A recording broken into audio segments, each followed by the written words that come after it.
নেপালে বিক্ষোভকারীদের সঙ্গে পুলিশের সংঘর্ষে কমপক্ষে ১৯ জনের মৃত্যুর পর দেশটিতে সামাজিক যোগাযোগ মাধ্যমের ওপর থেকে নিষেধাজ্ঞা প্রত্যাহার করা হয়েছে। এছাড়া দেশ জুড়ে একাধিক এলাকায় কারফিউ জারি করেছে প্রশাসন। বিস্তারিত ডেস্ক রিপোর্টে। তবে কারফিউ জারির পরও কাঠমান্ডু উপত্যকায় তরুণদের বিক্ষোভ অব্যাহত রয়েছে। পুলিশের দমনপীড়নে প্রাণহানির জেরে পরিস্থিতি আরও উত্তপ্ত হয়ে উঠেছে। এমনকি কাঠমান্ডুর বাইরে তরুণদের বিক্ষোভ দমনে পুলিশের গুলিবর্ষণের ঘটনাও ঘটেছে। মঙ্গলবার প্রতিবেদনে এই তথ্য জানিয়েছে নেপালি সংবাদ মাধ্যম কাঠমান্ডু পোস্ট।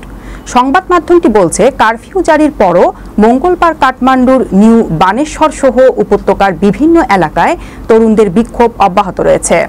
সোমবার জেনজি প্রজন্মের দুর্নীতি বিরোধী ও সামাজিক যোগাযোগ মাধ্যম বন্ধের প্রতিবাদে বিক্ষোভে পুলিশের দমনপীড়নে কাঠমান্ডুতে অন্তত ১৭ জন ও ইটাহারিতে ২ জন নিহত হন। এ সময় গুরুতর আহত হন আরও ৪০০ জনেরও বেশি বিক্ষোভকারী।